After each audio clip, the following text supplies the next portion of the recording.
La crise ukrainienne maintenant, Emmanuel Macron est attendu aujourd'hui à Moscou pour un tête-à-tête avec Vladimir Poutine. Et le temps suspendra réellement son vol au-dessus du Kremlin puisque les deux dirigeants se sont promis de ne pas regarder leur montre.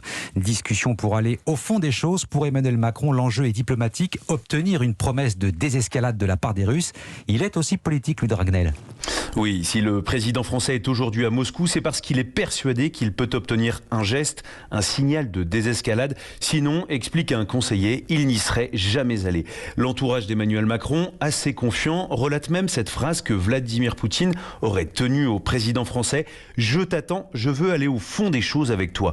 En fait, Emmanuel Macron veut montrer que personne d'autre que lui, c'est-à-dire aucun de ses concurrents à la présidentielle, ne serait capable de tenir tête à Vladimir Poutine. Qu'il est le seul à avoir la stature et l'autorité face aux puissants, un message aux électeurs français.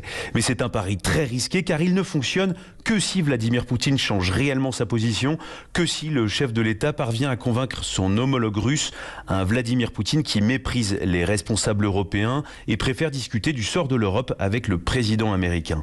Il ne faudrait donc pas que Poutine se serve de cette volonté d'Emmanuel Macron de sauver la paix en Ukraine pour gagner du temps, ce qui serait catastrophique pour le président français à la veille de la présidentielle. Emmanuel Macron se rendra demain à Kiev pour un entretien avec le président Volodymyr Zelensky. Il passera ensuite à Berlin pour un débriefing avec le chancelier allemand Olaf Scholz et le président polonais Andrzej Duda. En tout, Emmanuel Macron aura parlé à 3 reprises à Vladimir Poutine ces derniers jours. Une hypothèse cependant, et si tout était déjà réglé sur le dossier ukrainien et s'il existait un accord secret entre le Kremlin et Joe Biden? Eh bien ça n'est pas exclu, c'est ce que nous racontera Vincent Hervouet juste après ce journal.